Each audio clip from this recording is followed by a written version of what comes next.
まだ始まるんでか。ですね。トレクトヨミという作品ですが、発売が、2022年今年の5月に発売されました。開発がレオナルド、チアリと、なんだっけ、フライングワイドホック開発の、2D 視点でもないか、アクションゲームですね。和風アクションゲームとなっております。今作、このトレクトヨミという作品は、黒沢映画といいますかね。日本の、侍映画に非常にリスペクトされているフィルノワール調の、テイストの、ゲームとなっております。今回の作品、トレクトヨミというタイトルそのもの、日本語略すとヨミへの旅路となっております。非常に日本要素の強い作品となっております。On a scale from 1 to 10, how much do you think RNG? 今回そうですね。ちょっと、2%牽制ワンヒットというカテゴリーになっているんですが、この牽制ワンヒット、難易度の一つではあるんですが、クリア後に選択できれば、なんでしょう、高難易度モードという感じになっていまして、ワンヒットっていう難易度の名前の通り、自分も敵を一撃で、こちらの攻撃一撃で倒せます。その代わり敵の攻撃一撃でこちらもやられてしまうという、サムライドシリーズプレイされた経験のある方に言うと、一撃死モードと言っていいでしょうか。ボス戦以外は基本敵も自分も一撃死です。ということになっております。ですね。難易度的にはこんな感じです。非常に最近の作品なんで、奏者の方も結構少ないんですが、今回走られる奏者さん、なんでしょう、牽制モード、2人中1人の唯一の1位の方です。2位の方もいらっしゃるんですが、日本の方なんですが、おそらく、心が折れたんでしょうけど、多分やってないんではないかなと思います。その辺ちょっと見ていただければと思います。で、トレクトヨミ、ちょっとストーリーの解説をちょっとしたいと思います。主人公は、ヒロキという若き侍です。彼は、幼き日に、死の淵に瀕した師匠との誓いと、愛する人を守るために、旅に出るという、非常にシンプルに言うとこんな感じのストーリーです。ゲーム中ちょっといろいろストーリー解説をしたいと思うんですが、私このゲームの一応奏者やっておりまして、もしかしたらちょっとストーリーがちょっと記憶が曖昧なので、できればコメントで解説いただける、コメントでなんか補足いただけると結構助かりますといった具合です。RTA というかプレイ的な面で解説入れていきたいと思いますのでよろしくお願いします。簡単な解説こんな感じで以上です。は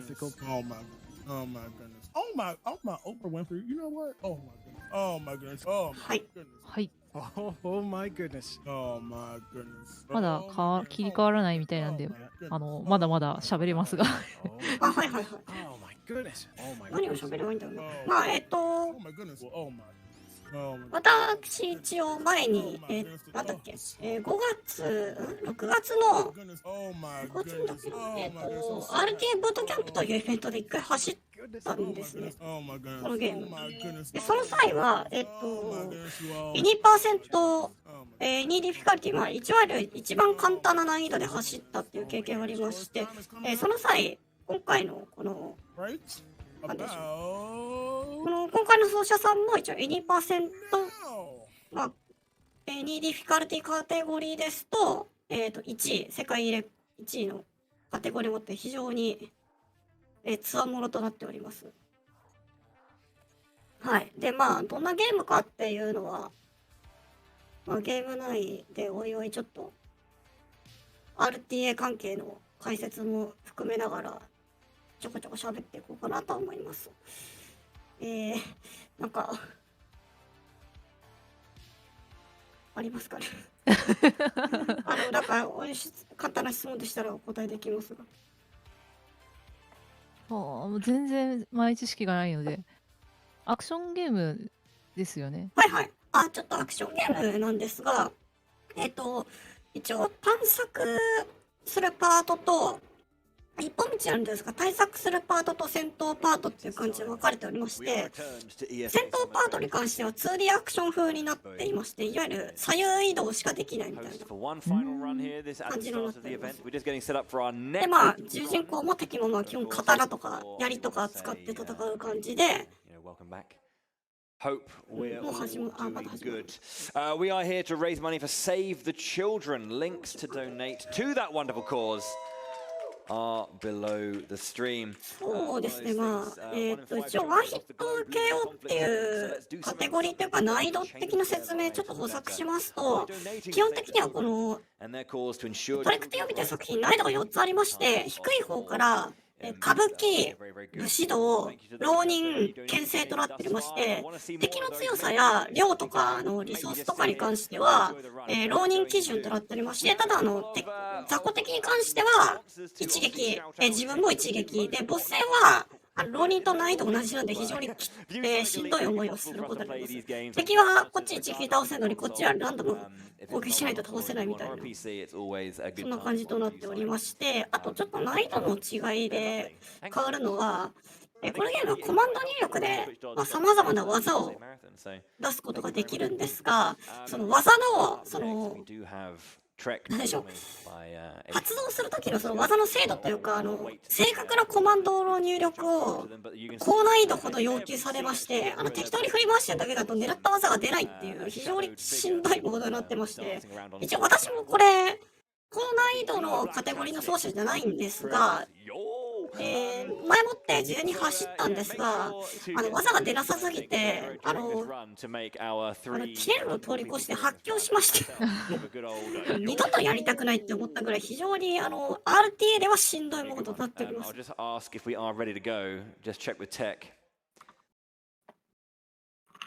Okay, we are good to go. Excellent.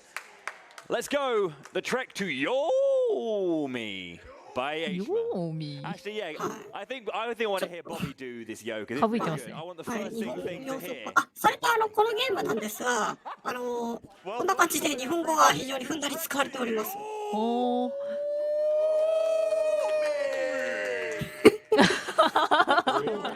ですね。非常にテンション高いですが。楽しそうですね。Hello everyone, and welcome to this highway to hell. I want to say, basically the. この一応海外の開発は完全に海外開発なんですが、このように日本要素が非常に強くて、英語字幕にしてもこんな感じで英語の振り仮名が振るっていう、振り仮名が出るっていう感じのなっております。で、あと音声なんですが、スチーム版以外、今週版とか、Windows PC 版ですと、音声日本語のみっていう、彼男仕様になっております。いいですね。はい。なんで、いわゆる知ってる英語が流れるので、音声に関しては特に言うことはないかなと思います。We're just gonna scroll this all the way up to the right, to Kensei difficulty. And as it already so eloquently puts it, everything besides bosses can be defeated with a single hit, including you. ということで、牽制難易度ですね。敵を一撃倒せますが、あなたも一撃倒されますとか、日本語では書いてあります。You kinda know what this is gonna be like. And because of that, this is basically a very stressful run all the way out, because if I die, I can basically lose minutes to this. And that is why I have these two very lovely people right beside me, which make me look absolutely tiny because, you know, they are really big guys. 牽制難易度を選んだから、ロード画面挟んで、ムービーが始まったところでおそらくタイマースタートとなるかと思います。意外とこのゲーム間違った日本語ほぼないっていうか、すごく日本語の使い方うまいんで、時代劇を見てるような感覚になれるかなと思います。監修がしっかり入ってるんですかね。はい。あと声優さんもちゃんと日本の声優さんみんな使ってまして、有名どころだと大塚明夫さんとか参加されてますね。いいですね。You guys watching this right now in Twitch chat can make or can participate in a poll of which of the three endings we are going to go for. There is the love ending, the duty ending, and the vengeance ending. Last time we went for the love ending, so maybe. そうだ、今多分エンディングの説明してるんですが、このゲームエンディングが3つありまして、途中の選択肢どれ選ぶかによってエンディングが変わるんですが、今回多分ビットが設定されてないんで、一番早いエンディング選ぶのかなと思います。ESA で別でなんか貸し出ししてたイベントがありまして、その時にこの方、2% エニディフィカルティで走ってたんですが、その際はビットでエンディング選択ってのがあったんですが、ちょっと今回ビットがなかったんで、どれ選ぶのかわからないです。正直どれ選んでもタイム的には全く変わらないので、趣味というか、選択肢が一番近い方を選べば一番早いかなっていうぐらいですかね。Last thing, I like haikus. So if you guys want to go ahead and make your donation a haiku. No. I want a punny haiku. A punny haiku. 意外と始まらないですね。I was just gonna say, if you guys do a haiku, I will go ahead. 早い時は即始まるんですけどね。はいはい。ちょっと。Can I just? オフラインということで。You're on 自然トークか。 Can we call those a punku? Does that work? Punku. I like that. All right, I'm leaving. All right. That was Bowie. Fantastic, everyone. Give it up for him one more time. 俳句あったかな。俳句はないですけど、なんだ。The thing is, why are we making? ロード画面でちょっと日本語の文章が流れるんですが、それは全部有名な剣豪の宮本武蔵が書いた五輪の書の一節が流れるといったちょっと要素もあったり。Let's see what record. So Let's go in. Let's go. Why don't we go for this? Yeah. So you guys are ready? Yeah, we are. Are you Everybody's ready? I think so. Okay. So timing will start once I start skipping the first cutscene. Yep. So once you see that prompt in the upper right corner that we're gonna skip the cutscene, that will be start. All right. Let's go ahead and get this show going. In 始めですね。 3. よし、動かして恐れず最悪に挑んで切れます。ということです。 All right. グッドラックです。 So we're the little kid here. We're getting our very first sword lesson. ということで、最初はチュートリアルですね。主人公 So this is based の on お師匠さん、三十郎先生から手ほどきを受けます。言われた通りの行動をすれば大丈 You're 夫 an orphan. We don't have any family anymore, so somebody has to take us in. And of course, with bonding with your father figure leg and with this tutorial, I mean, like you already know. こんな感じで、非常じゃあ、こういうのを We just started. This is ここに soul, Bobby. 乗って技が分岐するみたいな感じ。 Hey man, you already know, all right? You basically get taught like the basics of this game, and funny enough, for this particular category, it's also で most. このゲームの要素の一つとして左下に、ゲージが見えると思うんですが、これ気力ゲージといいまして、戦闘中の行動によって減少していってゼロになると疲労状態になってしばらく動きが鈍くなるという状態です。これを下げるためにもう一つ今やってますね。弾きからの反撃というのがあります。防御感を軽く押す、敵の攻撃に合わせて軽く押すとこんな感じで相手を弾き返しますね。で、タイミングを攻撃を押すと反撃っていうのができるんですが、おそらく牽制モードだったら使わないと思いますね、これ。最低弾くぐらいかな。で、今回これで、チュートリアル終わるんですが、三十郎先生、なんか部下の方がやってきて、結構早々に切り上げてどっかに行ってしまいます。それを、ひろき、主人公のひろきと、三十郎の娘愛子と一緒に追っかけます。最初はこんな感じで平和な村を駆け抜けていくという感じです。まだ戦闘はないですね。But there is the light overhead combination that we will pick up in chapter 3, which you do by holding up, tapping 2 light attacks and a heavy attack. And what that actually does is obviously will lead to この辺まだチュートリアルですね。周りの結構街の人のセリフが結構面白いので。instantly kill the enemy no matter how much health they have left, but also refill your own health. Now, obviously, since all the enemies die in one hit, we will not see this on Kensei difficulty. However, with the recent patch, they patched out the stun capabilities of that particular attack, so it does make a difference on the other difficulties if you're gonna run that. But for Kensei, again, you know, 映画みたいな画面ですね。あ、すみません、失礼しました。あ、そうですね。これ結構カメラワークとかもかなり凝ってまして、まあ基本半固定画面って言いますかね。バイオハザードとかそんな感じの。カメラ操作は特にない感じないです。なので、ちょっとこのカメラワークが非常に戦闘中分かりづらいっていうところで、結構難儀してる方もいらっしゃると思うんですが、雰囲気はすごい出る。で、ちょっとここから様子がおかしくなります。で、どうもなんか、村が盗賊に襲われてるということをここで知ります。で、ここで町の人が襲われている。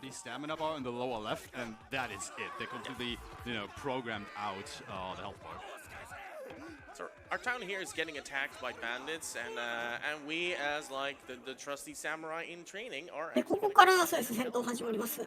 で、ここから三十郎先生を追いかけて村の外を追いかけていこうと思います。はい、で、ひろき初めて人を切る。That was actually a hard hit. Like that one can read. で、この戦闘システムなんですが、まあこんな感じで戦闘中は左右移動のみになります。So one major thing that has to be explained here is that there's two modes in the game. 基本戦闘なんですが、キーを、下ですね、十字キーじゃないか、スティック下プラス攻撃ボタンで出せるこの、その速い振り下ろし、これが一番速いので、これを対応していくことになります。But as you can see, the entire game is in full 3D, which means enemies can actually. Nice little speech. この辺の敵は普通だったら一撃では倒せないんですか？ですね、最低難易度だったらまだ一撃で倒せるぐらいの敵でありますね。難易度が上がると体力も増えるので。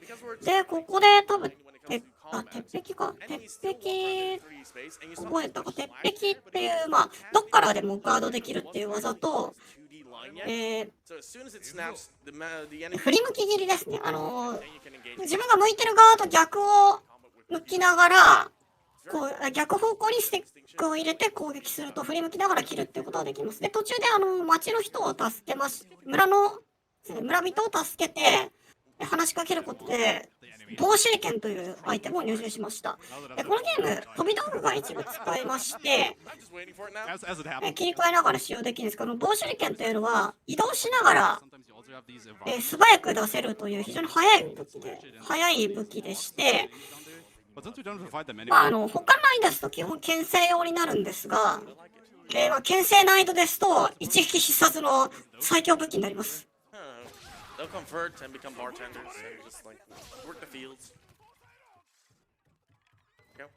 That is a stamina upgrade that Aeshmah just. このゲーム飛び道具3種類ほどあるんですが、一応この牽制難易度ですとこの一番最初にもらえる棒手裏剣が最強武器になります。飛び道具も基本的に即死なので。危ない。先ほどからこの月を出してるんですが、実はこの月なんですが、隙も大きい上に威力低いし、すぐに出す発動もあんまり早くないんで、正直出したくないんですが、まあ、出たら暴発って思っていただければという感じで。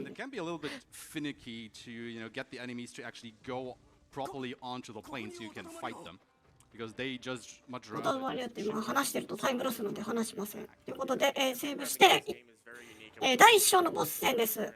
カゲロウ、この族の棟梁ですが、この辺はまだチュートリアルみたいな感じで、反撃を1回入れることで終了します。で、第2章始まります。ヒロキ成長しまして、まあ、三次郎先生が今の戦いで亡くなってしまって、ヒロキがその村を率いる武士団の、まあ、長っていう感じに収まって、愛子と結婚したんですが、その時隣の村、上月村という場所が、賊に襲われまして、この後こっちも危ないということで、ヒロキは、武士団を率いて上月村へと向かいます。その途中、部下の人たちがみんな捕まってしまったんで、一人でも向かおうっていうことになりました。I'm ready. Thank you. We got GBN, $75 donation as well. That's 2 in a row. Run for a great 志と指導は山を起こす。ということで、なんだよ。And then we have Rahman. でもここでセーブしないんだ。怖いな。今ほこらってやつちょっとキラキラ光ってるとこあったんですが、ここを調べることで、今防止力使いましたね。こんな感じで即死です。で、ほこらを調べることでセーブできるんですが、やられるとセーブポイントからやり直しなんで、セーブしていきたいんですけど、そこ無視するんだ。With like, I don't know, a lot of O's. I want to see a lot of. そうですね、振り向きグリなかなか強いですね。このゲームなんですけど、意外と敵が、追っかけていくと間合い切ったりしてきて。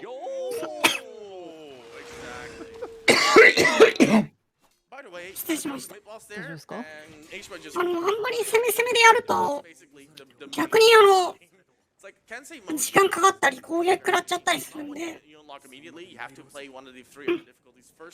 ちょっとあれでちょっと前切ったりするとか、前を置くとかすると逆に攻撃通ったりするんですが、振り向き入りはこれが最適だったりします。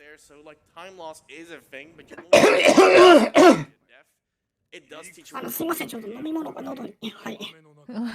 で、今ちょっと下の方で村人が盗賊に捕まってるシーンがあったんですが、ああいう場面の時にギミックを使って敵を倒すっていうこともできるんですね。なんですが、今のシーンみたいに別に戦わなくてもいいとこはほったらかします。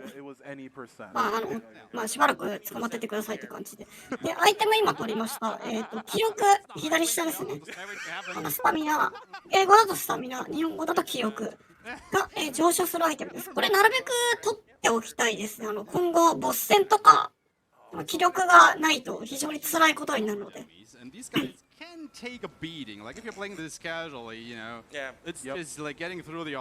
新しい敵、こんな感じで新しい敵が出るためにちょっとイベントが挟まるんですが、今、鎧着た敵ということで、通常の攻撃は効きづらいので、気絶させるのが、効くよっていう風に教えてくれるんですが、牽制モードですと、こういう敵も即死なので、あまり意味がありません。The best thing happens, they turn into ragdolls. So if you see them fall down, they have like their scream of death, but they also turn into a little ragdoll body and some weird things. こんな感じで振りをきたて、突き込んできた敵いるんですが、こいつが突きが速い上にちょっと間合いが空くんで、こっちのリーチに入りづらいっていうのもありまして、私は大嫌いです。このゲーム中3番目ぐらい嫌いな敵です。私はハゲヤクザって呼んで非常に嫌っております。That's the true offending experience, man. You want me to do the voiceover? I feel like I'm really inside this right now, and it's nice to have my audio cues, but I think I'm gonna go deaf after this run. Honestly, like 非常に牽制なんでこんなになんか攻めってわけでもないと思うんですが、通常この方の普段走ってる最低難易度に比べたらなんですが、ちょっと私からすると怖いです。死走したら30回か40回は平気で死んだんで、このゲーム。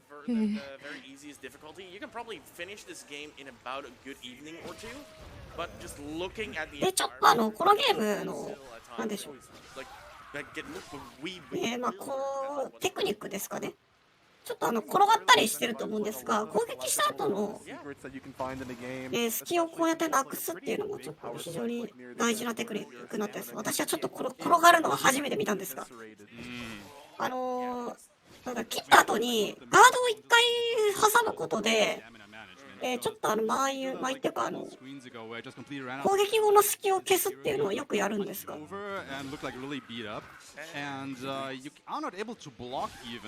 抜くでないって言うと気を抜いたら死ぬので、この難易度は。で、こうちょっとしたところで2D なんですが、戦闘はなんですが、こんな感じで敵は平気で Z 軸で避けてくるんで、非常に間合いが測りづらいというか、ずるいですね。今みたいな感じで避けるっていうか当たらないことが多々あるので、ここもやっぱ経験というかやってて覚えていくしかないです。転がってる間は無敵とかあるんですか？ほんの少しだけ無敵です。なんですが、これを正直回避に盛り込むのは大変ですね。道中使う場面は出てくるんですが、普段の戦闘でこれ使うのはちょっと簡単すぎるんで。Yeah, the battle scenes of this kind of remind me a lot of like if you ever play like Tales of Symphonia, where like yeah, you kind of have to wait until the enemies kind of home. で、今、兵法書、兵法書でいいんだっけな。を取りました。道中これ取ることで、なんだ、飛びの所持数や新しい技を入手できます。今のは、同手裏剣の所持数が増えました。いや、ここまでのミスはすごいな。危ない、危ない、危ない、危ない。今ちょっと多分、月が暴発しましたね。just want to go to the right as far as possible in order to just get quick screen transitions. If they shuffle backwards, you can spend a lot of time catching up to them, and they just become like a very. この辺は、バサバサ倒していくんですが、この後にボス戦があります。手裏剣使っていくな。手裏剣普通だったら大半敵は、倒せないんですが、この難易度ですとこんな感じでリーサルウェポンになります。そうですね、さっき言ってた突き込んでくる敵に関しては、真正面から戦うと非常にリスクが高いので、なるべく、棒手裏剣で仕留めていく。この方すごい余裕なんですけど、こんな余裕ないはずなんですけど。で、第2章のボス戦、定め戦です。こんな感じで槍持ってる方です。ここはですね、通常の攻撃、通常のあれちょっと待って、なんかバグったぞ。初めて見たこのバグ。本当定め体力が半分減ると後ろに逃げるんですね。一旦逃げるんですが、ちょっと待って、これ初めて見た。ちょっと待って。動いてなかったですか？動いてないですよね。多分これわざとやったんだと思いますけど、向こうの感じからすると。初めて見たかも。まああんな感じで割と慣れてくると割と簡単にはめられるんですが、まあ最後のあれはともかくこんな感じで第2章クリアですね。で第3章始まりました。噛みつき村を襲っていた族、実はおとりでして、族の本体はヒロキの村を襲いにやってきました。急いで帰ってみると故郷がなんと火に包まれていたということで、急いでアイコを探しに行きます。I do get my audio cues, but holy hell. Alright, we just found out that actually it was a decoy that we were sent to. We were sent to an entire village with our fellow samurai. Those got killed like in the background. We don't care about 途中たまにそのルート分岐みたいなのがありまして、どっちに進むかによってアイテムがあったり、まあちょっと進行に有利だったりとか、そういうところもあるんですが、まあ基本早いルートを取ってきます。危ない危ない危ない。ちょっと前が危なかったですね。でも冷静にガード挟んで攻撃防いでます。この方ちょっと記録の話してなかったですが、確か今現在この方は1時間6分くらいの記録を持ってると思うんですが、EST は1時間半です。つまりかなりブレます。どこでやられてもおかしくないので、こんな感じ。これローリングで。で、ここで、やらなかったか。ここで、弓持った敵倒しました。で、ここで新しい武器、弓を手に入れました。まあ、同じく飛び道具ですね。棒手裏剣ほど発動は早くないんですが、まあ、威力が高いっていう感じの飛び道具です。ただ、今作、ただこの難易度では威力は変わりません。何打とうは一撃死です。Just so you can just move on forward, like it doesn't matter. You're dead. で、ここちょっと特殊ギミックですよ。背景の奥の方から弓が飛んで、矢が飛んでくるんですが、これ当たると当然ダメージ、この難易度では即死です。なので、影になってるところを、はい、こうなります。一撃死です。厳しい。ちょっと今作このゲームの難点というところはちょっとカメラが非常に分かりづらいところがたまにあるので、ちょっとやってても結構ここ間合いが分からないんですよね。ちょっと怖いところです。で、今、後ろから飛んできた矢も即死なので、うまく避けつつ。飛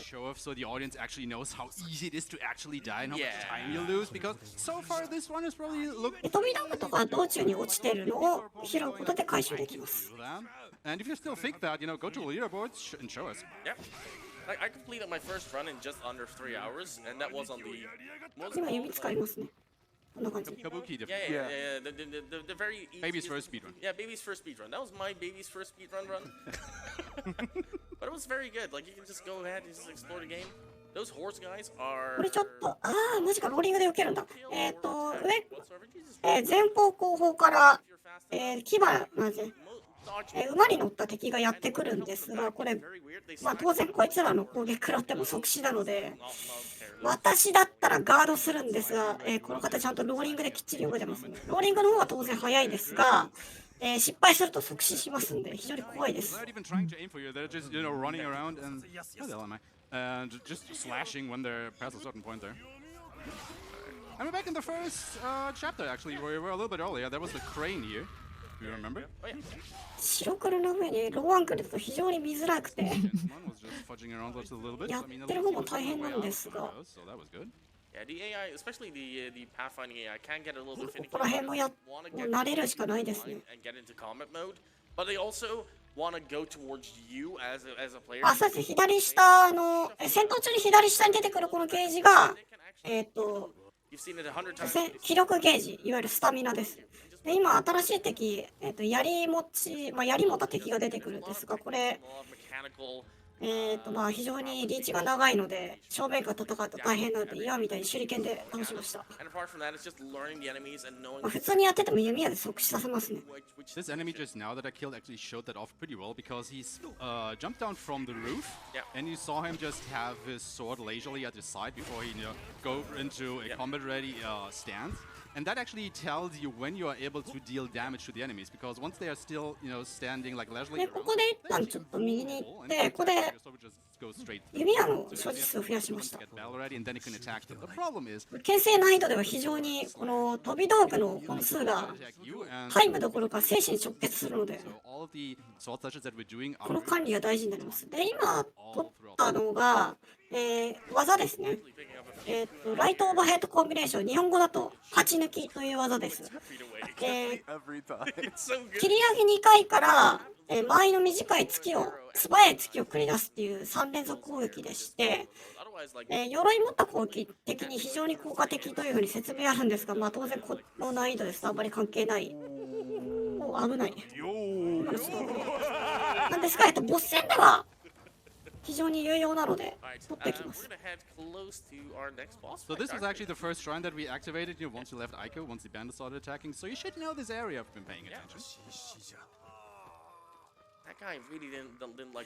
そうだ、先ほどコメントで時代設定どうなってたのっていうとこあったと思うんですが、ちょっと多分その辺は結構曖昧というか意図的にぼかしてるのかなっていう気はしますね。なんか見た目的に江戸時代かなっていう気はするんですが、あまりにも盗賊の武装がすごすぎるっていうところあって、戦国時代感あるんですが、なんか天使様とか大官所とかそういうワードも出てくるんで、江戸戦国ごちゃ混ぜになった感じのとこかなっていう気がします。ちょっと慎重に。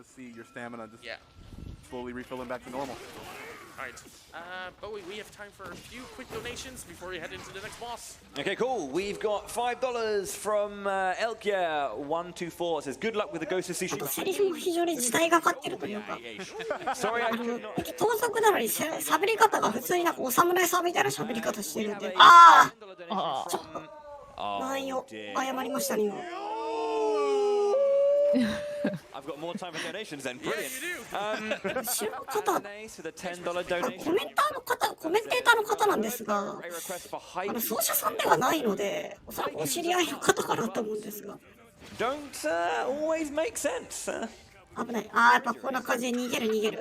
非常に面倒くさいことしてくる敵がいるんですよ、こんな感じで。この時は素直に飛び道具を使うか、こっちから前を開けると向こうから突っ込んできてくれたりするので、この辺の判断も大事ですね。Aeshmah plays samurai game. One hit, one kill, deathless. Oh my, one more. で、第3章のボス、カゲロウ2戦目ですね。ここイベント戦です。1回切られて終わります。Oh, that happened. Sorry. ということで、カゲロウに切られて、A good time for the finish. 死んでしまったかに思えたヒロキですが、目を覚ますと見知らぬところにやってきていました。そこにはなぜかアイコの影が現れまして、それを追って先に進んでいくっていう。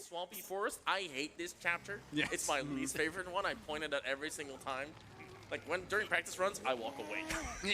He actually walked out on me. You know, my own で、ここで新しい敵というか、この章限定の敵、汚れたものというのが出てきます。ちょっとなんだろう、急に妖怪みたいな敵が出てくるんですが、こいつに関してはあんまり普通に戦っても強くないかなっていう気がします。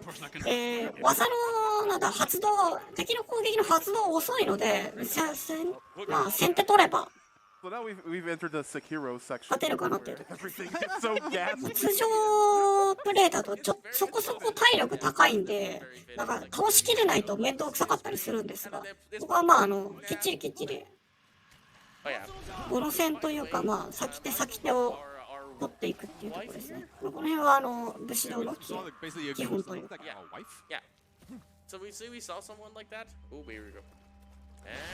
で、なんかこの辺で道中たまにそのヒロキを非常に恨んでいるお侍さんが出てきて、まあ、道中切っていくんですが、それの後々。The blighted, that is it. Yeah, we're for the first time seeing the blighted people here. We're gonna see those 2 times in the run. First time is during this chapter, which is very ominous. We don't know exactly where we are in the story right now. 視界の切りに行くと時間がかかるんで、こんな感じで飛び道具で倒すことで短縮っていうのも結構やっていきます。遠いところに敵は飛び道具みたいな。で、もう一人敵、朽ちたものっていうのが出てきます。こいつに関しても、正直この難易度で言うことはあんまりありません。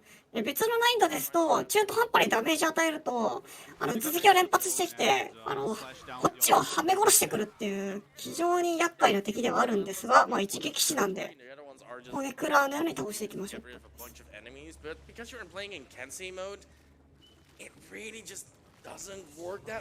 ちょっと気をつけ、もうでも先言ったから大丈夫だな。ちょっと気をつけたいんですが、後ろになんかミノムシみたいなのがいて、そこから手が出てて、ちょっと見えるかと思うんですが、ブンブン振り回してる。あれにもダメージ判定ありまして、この難易度ですと当然あれ食らっても即死なんで、たまにあれに気づかないでやられるってことを私は何度もやりました。Definitely waste time there. Next monologue, and he's dead. Like I went for the stab attack again. Like every time you see me actually do a stab attack, it's a mistake. Because yes, you do have. 私が思想した時10回以上やられてるんですけど。I can die counter attack pretty easily. So こんな感じでノーミスで数や多分記録ペースなんで皆さんもやってみましょう。はい。やられなければ記録は出ます。この難易度は。It's a bit of a finicky situation. Yeah, you can make 逆にやられないと気が狂います。About the sword strategy. そっか、1回や何回かやられてるな。2回やられてますね。2回やられてますけど、あまりタイムに響かない場所だったんで、まあ、よしって感じ。Slashes are very fast to do, and they can basically just get rid of a lot of enemies, and then the ones behind you. セーブはセーブポイントがあるとこでセーブですか？そうですね。途中、ちょっと光ってる祠みたいなのがあったんですけど、それを調べることでセーブになります。この先あります。今の光ってるところですね。はい、今でセーブできました。なんですが、ただ道中たまに本来のルートと離れたところにセーブポイント合ってる場所がありまして、ここに行くとちょっと RTA 的にはタイムロスになっちゃうので、あえてセーブしに行かない場所もありまして、そういうとこでやられちゃうとかなり戻されるんでおっかないですね。なるほど。セーブポイント直後だったらあんまりロスなくいける感じですね。そうですね、まだまだそこまでっていう感じです。ちょっと弓外しちゃった。The weapon isn't actually that useful. I mean, there's like basically one instance where we're going to use it because Another thing is it's really slow to reload. まあこんな感じでアイコを追いかけていく Tremendously slow. ステージあるんですが、でここで、シャッシュっていう敵が現れます。大筒を持ってますんで、今、射撃していくんですが、今倒したところで、大筒というアイテムを入手しました。まあ、鉄砲ですね。発射まで時間がかかる上にリロードもあるので、非常に発動遅いんですが、敵を貫通する上に攻撃力が高いという武器ではあります。ただ、今回の RT では多分ほぼ使わないと思います。で、今ちょっとイベントがありまして、三十郎先生の部下だった方々が、なぜかヒロキにお前のせいだって言って襲いかかっています。まあ、わけもわかんないままヒロキが切りかかるわけですが。あそこも割と死にやすいポイントではあるので、あんな感じで一発で突破できたらなかなかうまいですね、かなり。で、大筒なんですが、まあ、当然遠距離攻撃なんで、上に今一発食らったら敵も、まあ、敵が撃ってきたらこっちも当然即死なので、さっってくる前に倒すか、もしくはローリング、まあ、回転で避けるかっていうことですね。hear the click sound that just has them just go into an attack mode, and if you hear the click, you just roll to get out of it immediately. Alright. わけもわからないまま切り替わってきたからヒロキが応戦したっていうのが正しいですけど、ムービー飛ばしたんでいきなりヒロキが切りかかったり見ます。We got a $10 donation from Yoki. Yoki here again, wondering if anyone remembers that famous bear that used to steal picnic baskets at Yosemite Park. I think their name was, we all know the name, Yomi. 大筒使ったな。なるほど。ここか。すいません、失礼しました。今、大筒使いましたね。大筒敵貫通するんで、一直線に敵が、判定が残っていると、こんな感じで貫通して敵をまとめて倒せるんですが、まあ、このゲーム先ほど言った通り Z 軸で敵が避ける場合がありまして、なかなかこの貫通で敵を同時に倒すっていうのは狙ってやるのは難しいんですが、今のは多分ポイントを見つけてましたね。参考にしよう。大筒の攻撃 Z 軸で避けるのはずるいですね。弓も平気で避けてきます。で、その Z 軸でずれてるのが意外とちょっと分かりづらいというか、感覚見た目でこの部屋は本当に経験則というか、やって覚えるしかないっていう、体に叩き込むというか、まあ、その辺はこのロード画面にも出てきますけど、五輪の書で、まあ、民元武蔵曰く戦術の傾向を担とし、万日の傾向を連とする、まあ、単連という言葉の語源になった言葉ですね。まあ、RTA でも通じる格言であります。日々の努力こそが大切である。So I can't run through here like the whole way because I just do not have the stamina for that. So thing of note for our next upcoming And this boss. is what happens. 今体力が切れて、こんな感じで、体力と気力が切れて、動きが遅くなりましたね。これを戦闘中にやると致命的なので絶対避けましょう。で、この先ボス戦です。In this one, you see Aeshmah already going forward here, so we're gonna give him some silent time to get rid of this boss. ということで、第4章のボス、アイコの鬼。この方、ヒロキのお嫁さんです。結構このボス、牽制だときつくてですね、やっぱり当たった。上から雷みたいなことしてると思うんですけど、これ見た目より範囲が広いんで、避けたと思っても当たるっていうことが多々ありまして。これも避けたいし、敵の普通に剣振ってくる攻撃も間合いが広くて分かりづらいんですね。なのでここはもう牽制を慎重に慎重を重ねて進んでいかないといかんとこです。いける、いけた。という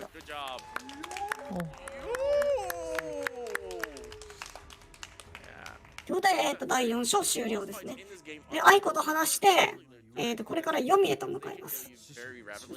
there's some strategy to them and there's some patterns to their で attacks. すね、今言った通り、死者の地、闇の世、 To you to just get it. 死者の国、ヨミへと向かいま Then す。 you're still dealing with a little bit of boss RNG, so you're just hoping for right patterns in order to get the right quick kill off. In this case, Aeshmah didn't get it. もうここからもう雰囲気がガラッと変わります。もうさっきもちょっとおかしかったですけど。 Chapter 4 and 5, this was the chapter 4 boss. で、ここにちょっとパズルがあります。で、まあ、漢字パズルですね。ここに画面に出てる漢字を、漢字に合わせて、パネルを動かして、先に進むというところです。Since the first try, like this one projectile was like way behind me, I just wasn't able. I just. そうですね、このゲームなんですけど、イザナギとイザナミか。日本の古事記に載ってる日本創造の神話とちょっとかかっておりまして、道中その辺のフレーバーのある、まあ、フレーバーというか、ちょっと収集品があったりとかあります。この主人公ヨミへ向かうっていうのも、まあ、イザナギがイザナミを探して、まあ、ヨミへと向かったみたいなのと引っかかってるみたいです。Is that if you play this game on PC, there's actually a mod that removes the black and white filter. This game is full color design and everything, and even that mode looks gorgeous on its own. でここで道中神敵みたいなのが出てくるんですが、こんな感じで基本的に幽霊というか、ちょっと霊的な感じの敵で、出現するタイミングも、なんか突然ポンと現れたりするので、初見でやったと結構びっくりします。ま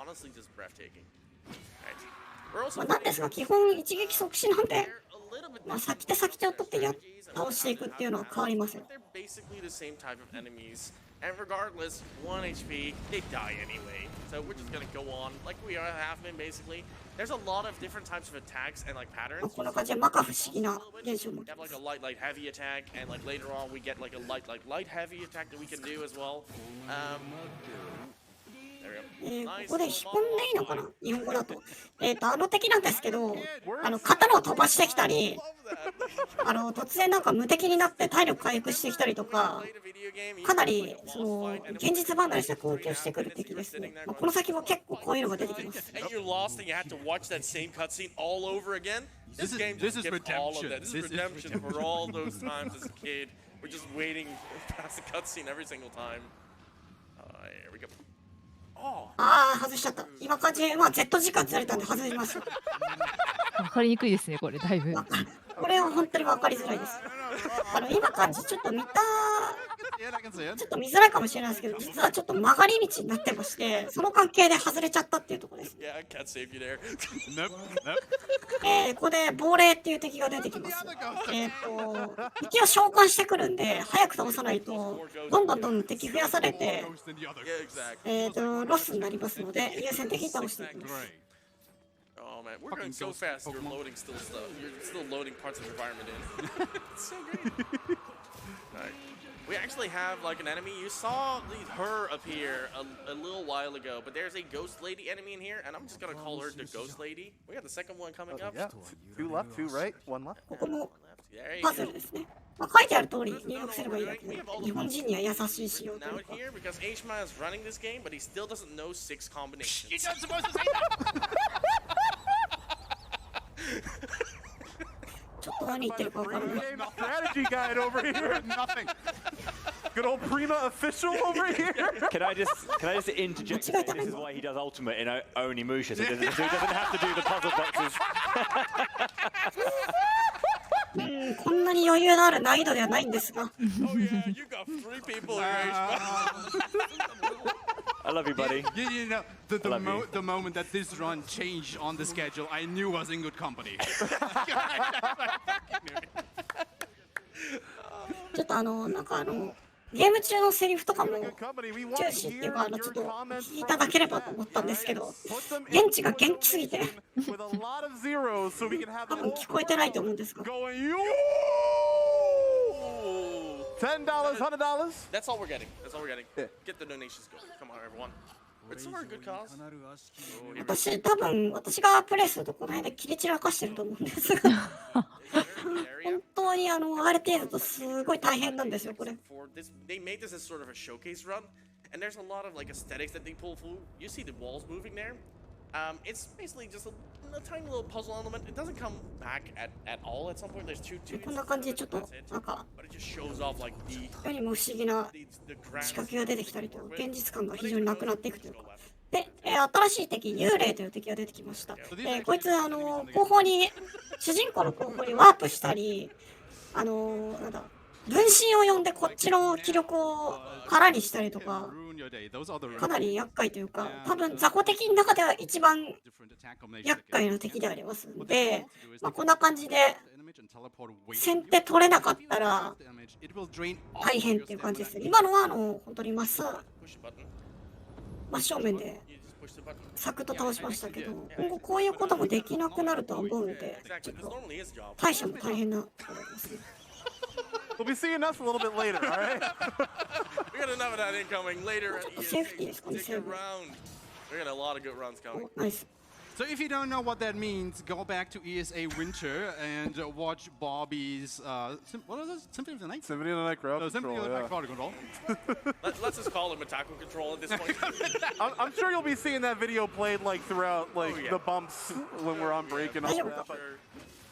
OK、ナイスです。 But yeah, like I was saying, like the Yeah, thing this is- I was explaining, this is kind of like some ガードしてリカバリーも the 完璧 point です。 where enemies can really take away your stamina, eviscerate your stamina, Yeah. and like in the later chapters, just like hitting you once or twice.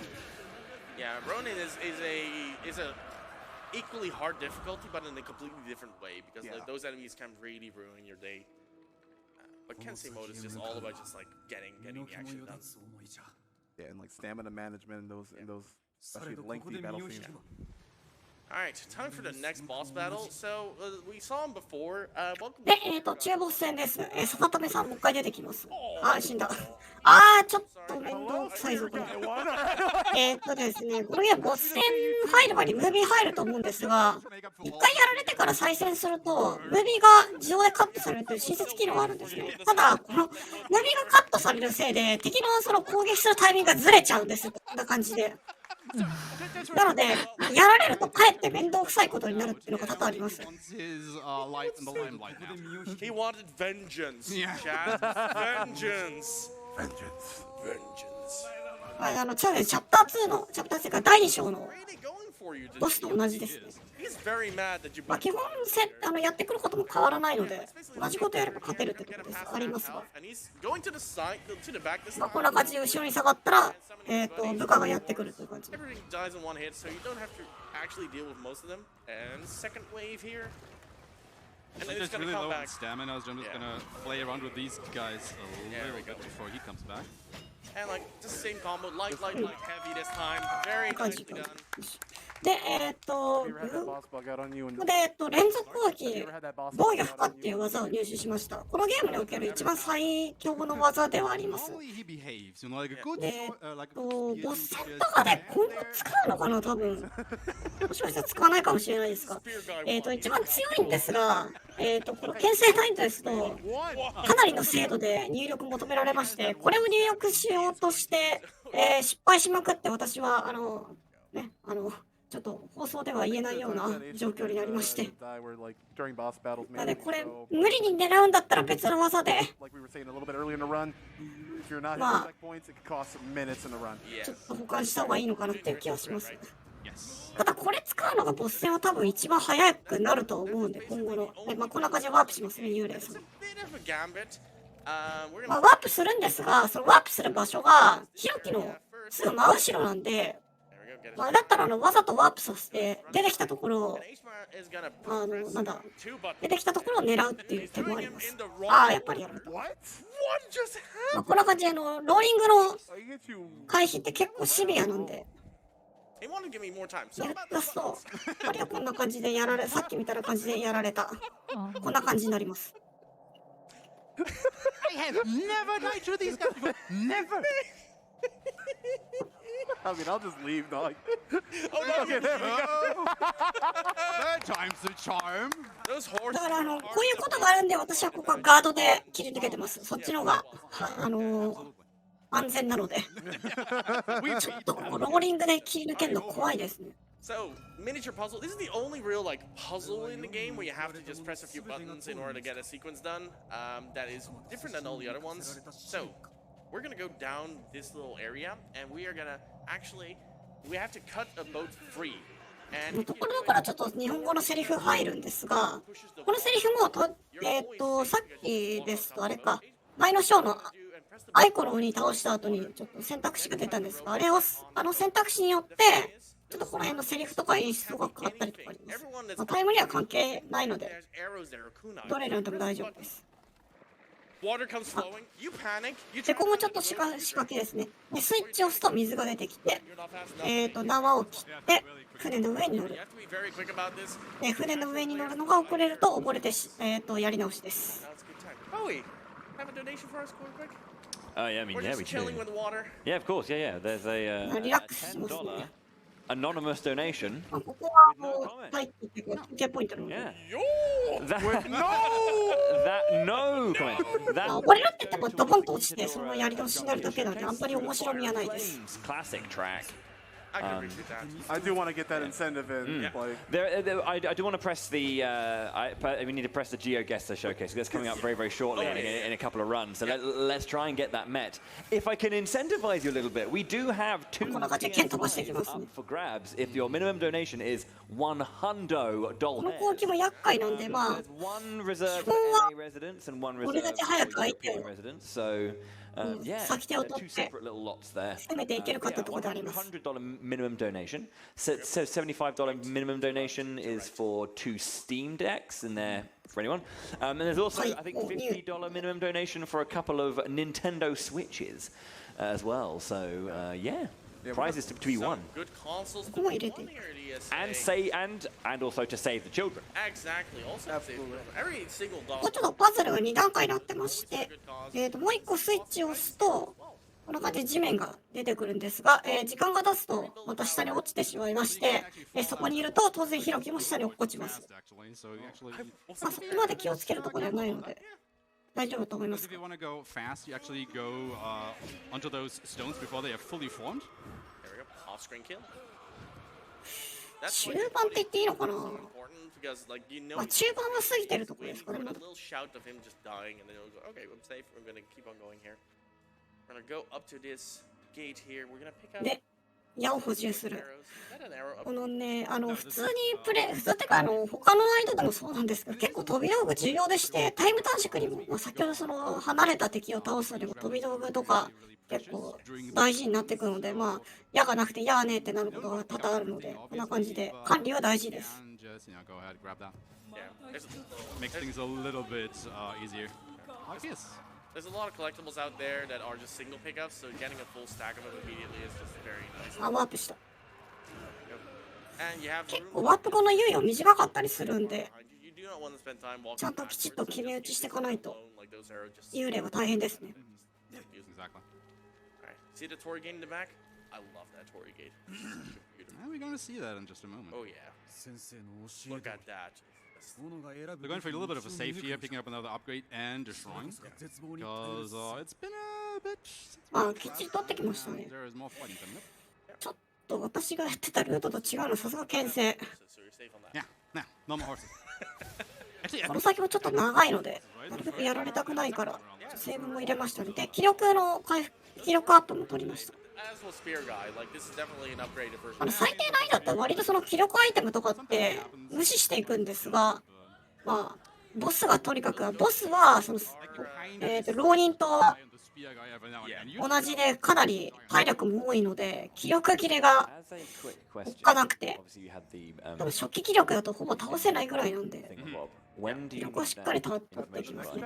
yes, we are just approaching the boss of the 5th chapter and towards the end of the 6th chapter. So in about 10 minutes. I see. Exciting times. I'll call it out like when we get there.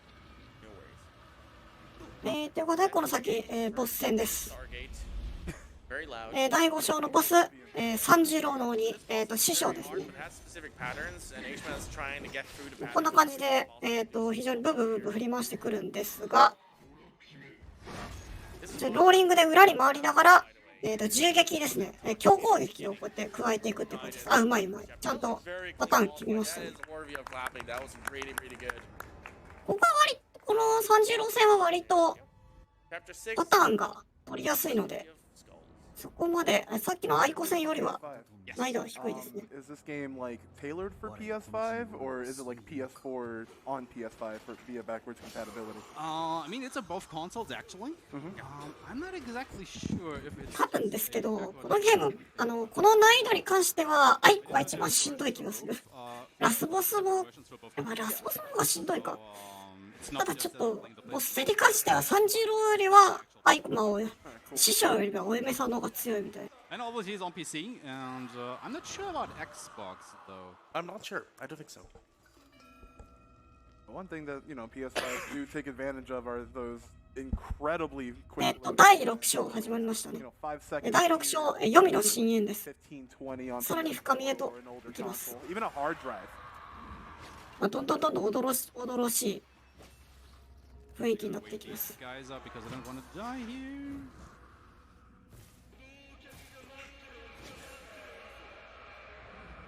このステージ開始に武士道と知ることって見つけたりって言ってました。英語だとどうやって翻訳してんだって気になりましたけど。It's a really dreary place to be in.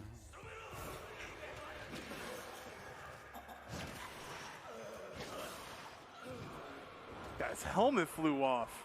He's a ghost. Yeah. I don't get this game. Sometimes you just gotta go with the flow. They just, they just really like their helmets, maybe, so they just wish them into existence. I guess. Yeah. Lose your helmet, lose your honor. Kind of like that. ここからちょっと人玉みたいなのに Let us know in the 導 comments. かれながらさらに奥へと進んでいきます。 Like I'm gonna watch back the stream and just see a spam of yo over the chat here. That's just. I wouldn't mind. Oh yeah. 誉れが死ぬ前にひろきさん体の方が死んじゃってるんで、 Fresh memes on day one of ESA. そもそも誉れあんのかっていう感じでありますけど、ただね道中選択肢があったんですが、この選ぶ選択肢によっては本当に誉れ捨てる可能性もあるので、 I mean, at the moment, I am definitely pushing more meaningful buttons. 基本的にそのエンディング3種類ありまして、 See about that. 基本的にっていうか、エンディング3種類ありまして、愛の道、務めの道、復讐の道っていう感じなんですが、 So I know who to like. 今の選択肢の流れと多分愛の道選んでますね。選択肢は一番近いので、一番早いっていうだけで選んでます。 It's among good friends here. We're all fine with it, except for me. Except the time we were not friends. Yeah. Yeah. I was. 復讐寄りの選択肢選んでると、なんかもう武士の道を捨てるみたいな感じのセリフが出てきてかなり不穏になるんですが、 Control the chaos, please. このルートは多分そんなことはないかなと思いたいです。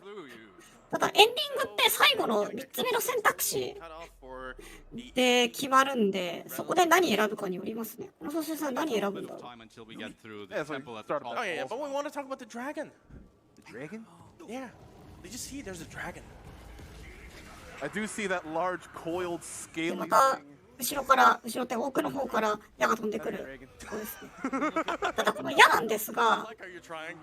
Just go like, we're まあ、 not. こんな感じで今ちゃんと避けてるんですが、 We found out very. 最速で先に進んでいくと、 Cartoon dialogue where it's like, it looks 矢 like がそもそもこっちまで届いてこないんで、 it seems like a cave or 走っていくのが一番早いっちゃ早いですが、牽制っていうかこの難易度とちょっとそれを置かないので、あんな感じできっちり避けてきます。 The dungeon and the Every barely DM's visible dragon. Yeah. Every DM's nightmare right there. We're entering a cave. You walk into a cave. A dragon, everyone. Let's go. Yeah. Got my potion of Yeah, I'm strength ready. just fried.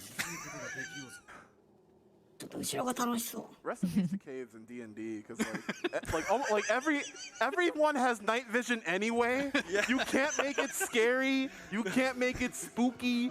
Like It's just, well, we got a nice little light here that's coming with us. That light is there, and it helps a little ちょ bit. っとこれあれですね、リカバリーってわけじゃないんですけど、安全策と言いましたね。 That light just bobs あ back. んな感じでワープを誘発させて、 This one's worse. Okay, so 湧いてきたところを切る。 screen right there at the top. Like, take a guess. I think it's a dragon. B? So, like, did その somebody 背景もこの世のものとは思えないものが。One big ass beat. So ああ、もうやだやだ、これ嫌い、これ嫌い。こんな感じで押し込んでいくと前を切っていくっていう敵のパターンがありまして、今のはちょっと嫌です。ああ、当たっちゃった。あ、もう。鎧を着た敵いるが先ほど言ったと思うんですが、当然は一撃死だからあまり関係ないとは言ったんですが、敵攻撃は基本的に一度大きく振りかぶって切りかかってから突きを出すっていうパターンなんですが、この大きく振りかぶって切ってくるの、こっちのガード崩してくるんですね。でガード崩してそのまま突きが当たって即死っていう、クラッチャーと非常にやばいパターンの敵なんで、本当に攻撃はされたくない。something very interesting about the upcoming So screen. about We this were old almost there. creature on the Yeah, back there. It's exactly. B, right? The giant scaly bee in the background. We actually found out, like, if you play this casually, just in very much admiring all the backgrounds, I completely missed the upcoming screen, and so did Aeshmah for a long time. It's true. So if you look in the top right, that is actually the mouth of said bee. Yep. The a Grand giant bee now. Imperial Mongoose is right Yeah. there. でちょっと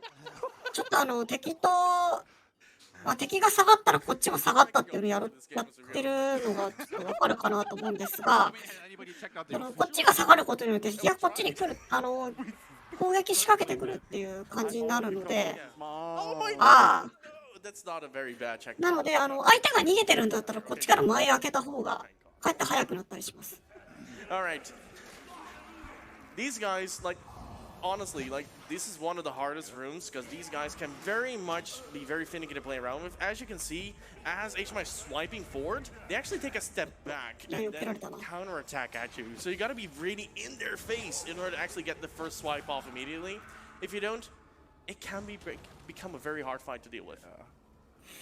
確かこのショーが一番長丁場にはなると思いますね。結構いろんなとこにあっちこっちに行かされて、ひろきもうんざりしてくるっていう感じの。 And that can definitely really be a run killer for you if they just keep annoying you. They can kill you. ステージではあります。 We should be there, right? Time for our incentive. I mean, it's still a little bit time, I guess. Yeah, a little bit. A few more minutes. ここも実は後ろの方に入ってる後ろの方にある銅像の背中に We're only gonna explain the そ ending の you guys picked. 答えが書いてあるっていうのがあるんですが、I 知 have って an るの opinion で on which one is actually canon. 入力してそのまんま。 You know which one's canon. Bobby has an で opinion. ここもちょっと謎解きなんですが、こんな感じで柱が光った順に Did see the log 近づいていくってだけです。 35 just a month or so ago, so yeah, if you want to see another ending, Maybe pick one of the other ones.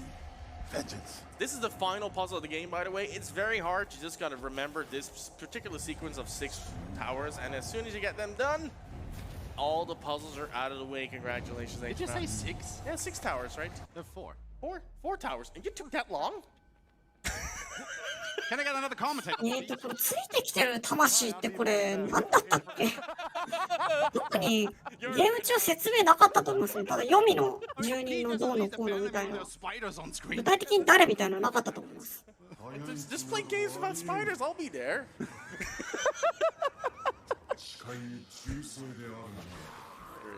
で、ここで第4章の敵が再登場します。 Actually, just seeing some sort of memories just getting deformed. もうこんな感じの境もだいぶあやふやになってきたという We're か、 back to seeing the もっと深いところに行ってるなっていう seeing 感 the じの long 演出です。 ghost enemies now. We're actually close to the exit.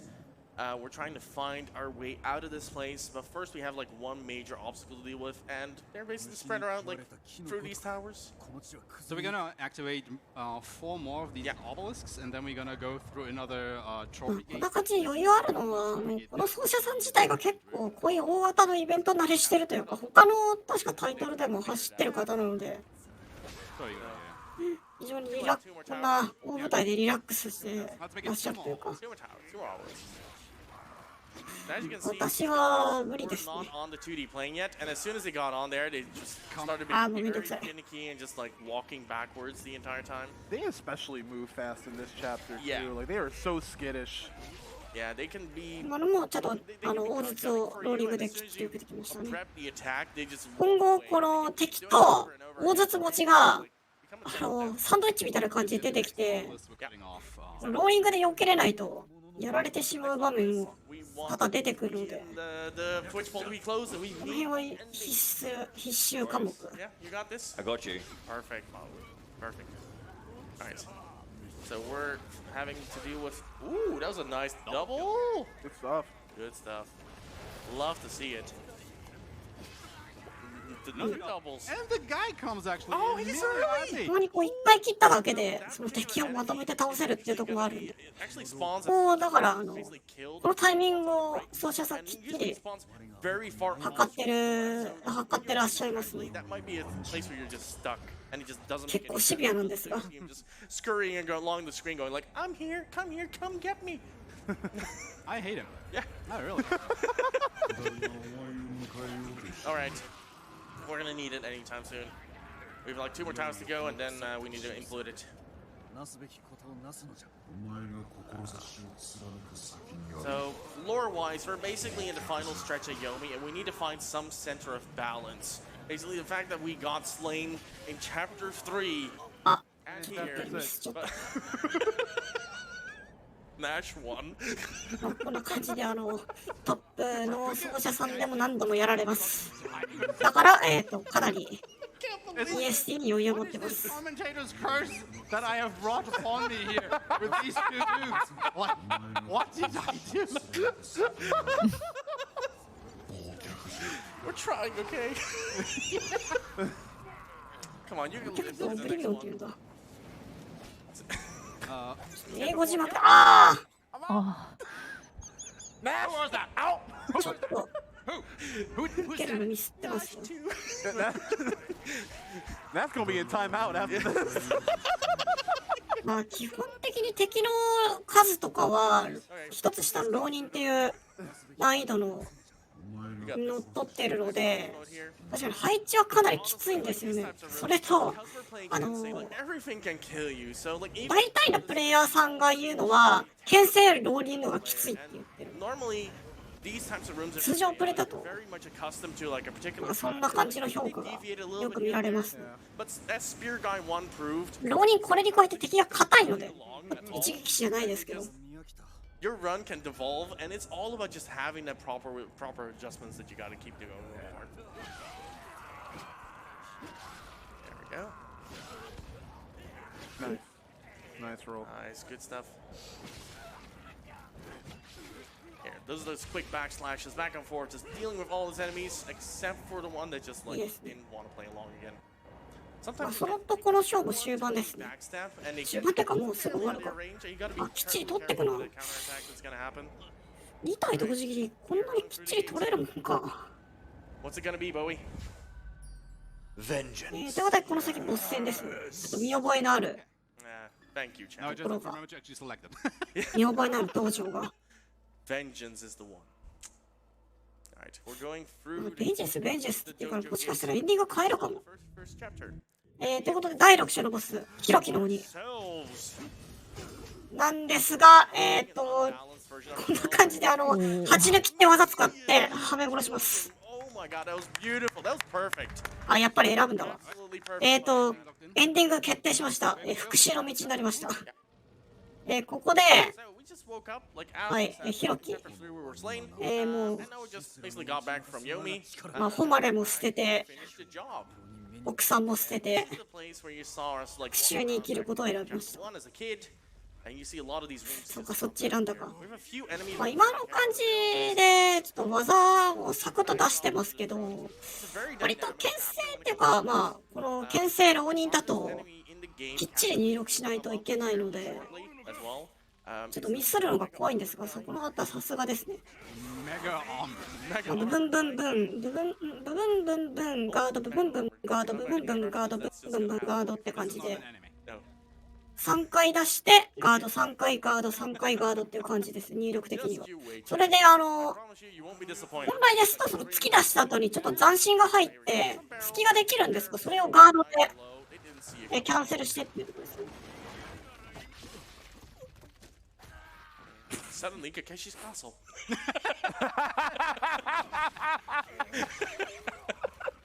じゃないと部分ガード部分ガード部分ガードか3回入れてガード3回入れてガード。 All those checkpoints, like they're very minimal. あ、そうですね。先ほど読みから、まあ、読みで自分の決意をあらわにして読みから復活してカゲロウの元へと向かいます。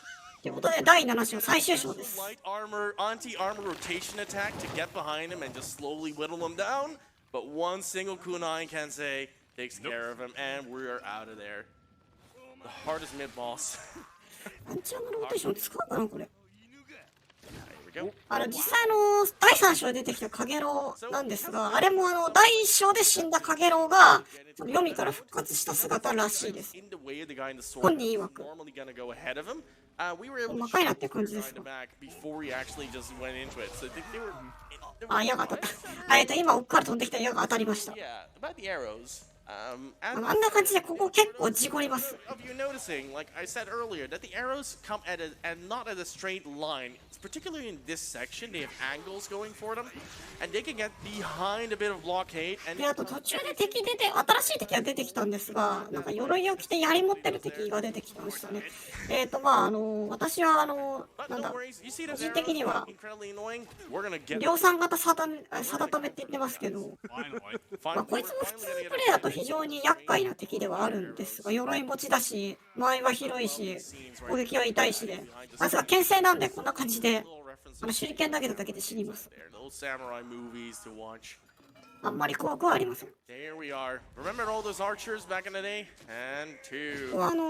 弓の敵がずらっと並んでて、避けて切る避けて切る。 But I'm not doing any shooting here. You're slashing them. まあ冷静に冷静に。 Basically putting it out of commission. Very nice. No more rain of arrows. Those are out of here. So we have, I think, one more room left. Sorry? We have like one more room left. Two. Two left to go. All right. This guy was trying to loot. Didn't have a good day. ちょっと怖かった今のは。今のは同時に撃破しなかったんですが、一撃で。 Fighting other まあ enemies. ちょっとずれ、やられたか。 Nash for three. こんな感じで突き込んでくる敵は大嫌いです。 Got like 20 minutes to run. We're good on time, anyways. じゃあこいつたまにガードしてくるんですよね、こっちの攻撃。嫌い。 So enjoy these lovely backgrounds. The town's on fire, but we just call it an aesthetic decision, like for more lighting. ここでゲームの途中ですみませんが、司会の交代のお時間になりましたので、ここで神谷さんにバトンタッチします。ここまでの時間、ケアルガが司会を務めました。ありがとうございました。はい、ということで、ゲームの途中ですが、ここから司会進行を変わりまして、私、神谷が務めさせていただきます。よろしくお願いします。Because Kensei is still Kensei. はい、よろしくお願いします。 One little smidge can actually kill you. 言うてもゲーム終盤なんですが。 Even like a little spark to the eyebrow can just be ここでバックドラフトみたいな。 And this is the one. Magic Pixel, not hit. じゃあ炎が迫ってくるという。 I've seen Aeshmah on PB base here and just die there because he just like got. ここはひたすら走るだけです。で、ここすごく急いでるように見えるんですが、実はプレイヤーの進行に応じて炎が迫ってくるんで、そんなに速く走らなくても実は大丈夫という仕組みです。まあ、RTA なんで急いでますか。Let's finish this in style. Perfect. Oh, style indeed. Let's go. You hear the fireworks going off in the background and. I love that. この日は即死じゃなかったでしたっけ、確か。That's me on a warthog every single time. All right. Remember the very beginning of the game and the dojo we fought and we. ということで、この先がラスボスです。 Same dojo. So we fought this guy in chapter 1. ラスボス、カゲロウの鬼 And now we're で back. すね。これ倒したら、クリアです。 Killed us once. Now it's time for the type. で、ここはまあ、弾き返してから、銃連撃、銃撃2回ですね。これが一番安定します。 With special Yomi powers. And ちょっと外したら。 oh boy. ただね、こいつ、こんな感じで、火入ってきたり、爆発を起こしたりと非常になんか、厄介な敵が攻撃が多いので、前をちょっと間違えると、てか前が非常に取りづらい。Yeah. So when he's in the second phase at this halfway health point, he should spawn his chapter 1 and chapter 3. この第2形態がちょっと長いですね。ここからそのなんか、謎の爆発や謎の、床を燃やしてきたりとか、そんな感じで厄介な攻撃を連発してくるんですが。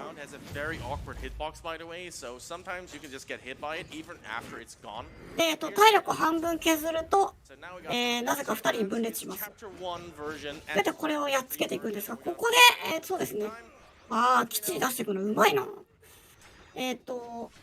んだ、ガーフの攻撃で、片方はガーフ攻撃ではめていって、片方は、弾き返しから10連撃。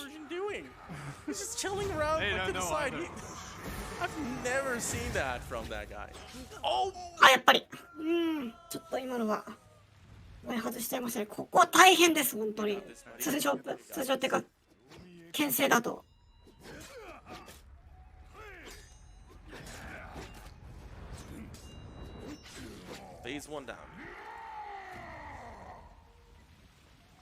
今は多分切り殺されましたね。斬撃非常に早いんで、カゲロウは。ブンブンブンブン。これがブブンブンブンって感じですね。これも、このガーフの4連撃も、この難易度出すと非常に出しづらいんで、連続で出すのかないんですが。あー、やば、これダメだ。ちょっと気力の管理ミスりましたね。そう、こんな感じでガン攻めしないとやっぱり時間もかかるし、こっちの身の安全のことも考えたいんですが、あんまりやりすぎたの気力ゲージが切れて、もう風船の飛ばしみたいな。And Kensei mode is getting a demonstration here on how hard it can be. Because Aeshmah is one of the people in the world who knows this game best. 前外した時はきっちり弓を当ててくるのはやっぱり冷静ですね。ちなみに分裂した時のカゲロウなんですが、攻撃パターンは、鎧着てる方が、今のこのカゲロウで、鎧着てない方が大小のカゲロウと同じ攻撃パターンとなっています。なんでちょっと、その辺が混乱するっていうのも嫌らしいポイント。やっぱこんぐらいやられるよな。私はここで10回20回ぐらいやられて、本当にあれですね、しぐるいなりって感じになりましたけど。あとここちなみに出現した瞬間に大筒当てると2発同時に2台同時に当ててダメージがお得っていうちょっとありますけど、狙わないな。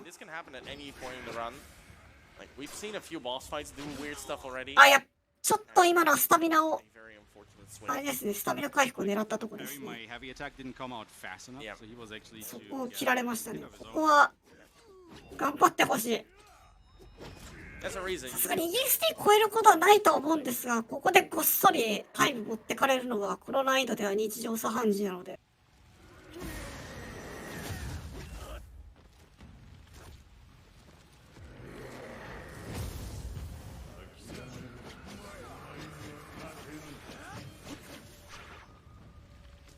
いやでも綺麗だな、ガーフ出すの。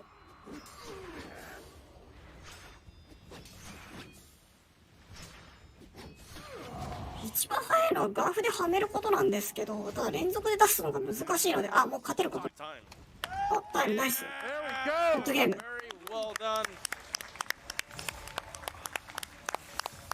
Again, Aeshmah is one of the best at this game, and this like boss is an entire gauntlet, as you just saw. So again, if you weren't picking up all those staminas, if you weren't picking up your health max upgrades, you can find yourself in a pretty big pickle. Because again, any attack just eviscerates that stamina. But Aeshmah did it in about 10. 110?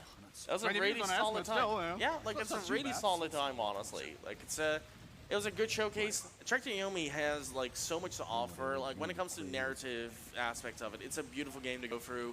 And it is on the easiest mode. It's a very fun game to just casually go through. And on this Kensei mode, you find yourself add a challenge, and Aeshmah here showed off like low items, low and incredibly high difficulty. Yeah, a lot of categories, and again, game just recently came out, so there's still a lot to explore within the game as well. So feel free to join up with the community. You know where to find them. And I mean, the world record is like 1 hour, 6 minutes, and 59 seconds. So even though with all the deaths that we had and stuff, it was still only like 3 minutes over. はい、ということで、侍の誉れを捨てたひろきさん。 Even though we died a bunch at the end. There were a few bad. In the most understandable like places, Yeah.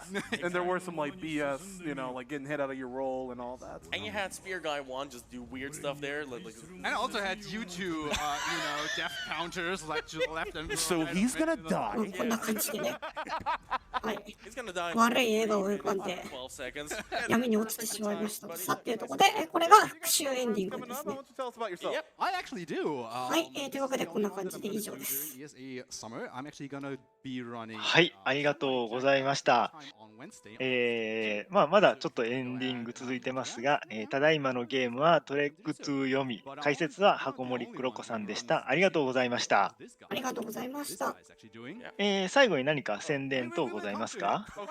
そうですね、私もこの、別カテゴリーですが、奏者やってまして、現在、日本人奏者は私一人なんで、できれば他の方、なんか興味持っていただければ、通常プレイでも面白いので、ぜひやってみてほしいなと思います。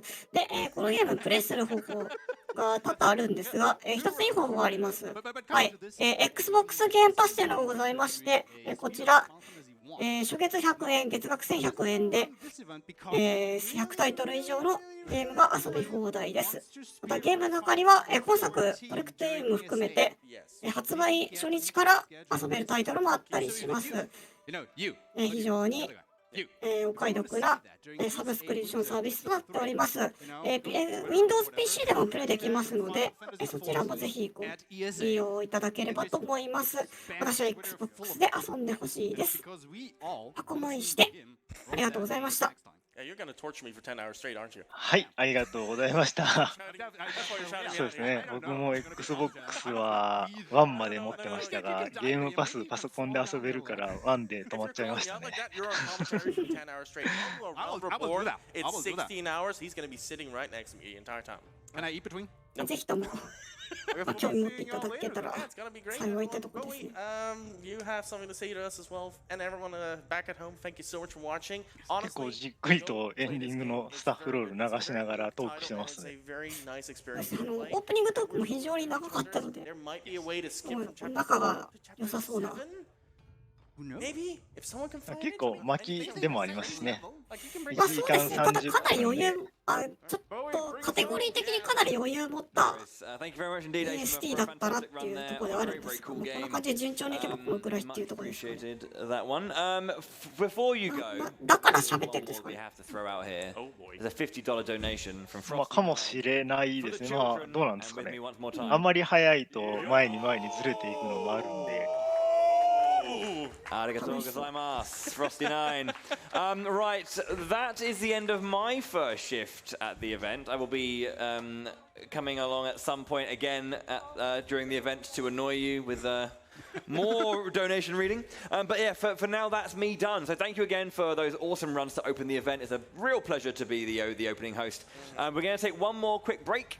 When we come back, I shall be... ちなみにこのゲーム、カテゴリー、なんだろう、ちょっと RT 的な話になると、スピードの .com ですと、カテゴリーは基本難易度別、あと NG プラスっていう、スチール版じゃないとできないかな、ちょっと、セーブデータいじらないとできないやつもあるんですが、それともう一つ、シークレットエンディングっていうのがありまして、第3章で負けイベントがあったんですが、その負けイベントに勝つっていう、勝つって見れる隠しエンディングがありまして、それですと、このカテゴリーの大体半分ぐらいの速さでクリアできるんで、そこはちょっとお手軽に RTA できるかなって思います。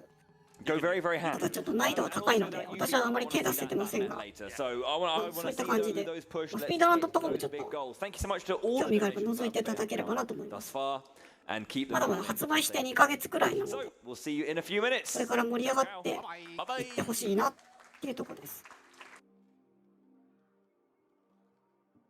画面の方切り替わりましたね。改めまして、箱森さんありがとうございました。ありがとうございました。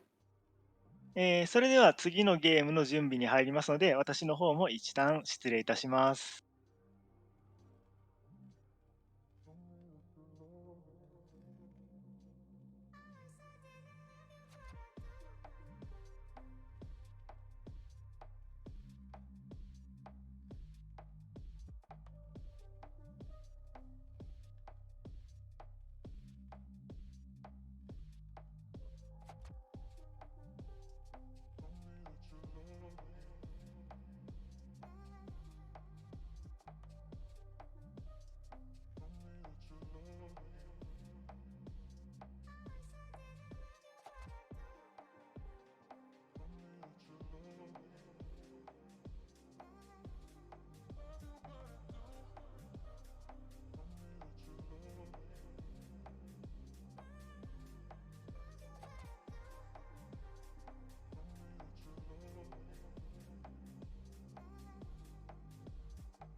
What's the absolute worst game to speedrun? Anything that doesn't allow you to have control is the main thing. And I don't mean games like Star Fox 64 before somebody goes, oh, you can't speed that up. You can speed up that game. It's on rails, aye, but you can speed it up. But no, I mean games that are legitimately auto-scrollers where nothing you do influences the game whatsoever. And for me personally, the thing that really gets me about them is because you know the auto-scroller is here, you quickly learn what your pace is, and it helps you keep track of time, but in a bad way. Because you're constantly thinking about, it's like, oh, I've got this auto-scroller coming. Okay, now I know I'm 10 minutes into the run. It's just like, oh. So games that have auto-scrollers like that, I'm generally not a fan of. What's your favorite speed meme? Is Crab Rave count? Like, the thing I can remember the most from, like, ESA is during the intermissions. Anytime Crab Rave came on, it was like, that was it. It's like, the chat was just filled with the crab emojis. People were dancing on the camera that you saw, and it was like, that was a moment that I always remember. Oh, no, if we're allowed... Okay, another one, the $20%. They're meme incarnate, is what they are. If you haven't seen the FF9 run by Mitako, go watch it. On a scale from 1 to 10, how much do you hate RNG? So this is funny. I got asked the same question back in 2020 by Boy the Hero during a panel that we were doing together. And at the time I was like, I hate RNG. RNG is rubbish. I don't like RNG. And honestly, since then, like, as I've got more acquainted with RNG and I've got more acquainted with speedrunning and that in general, I blame roguelikes for this. I actually don't mind RNG as much anymore because, like, it's more of a curveball in the run, and it's like you've just got to take your skill and you have to adapt it. So now I would say it's more of just like maybe a 4 out of 10. Like, I don't mind it as much. Like, it's now there, and I've just got to learn to handle it. Enjoy the rest of ESA.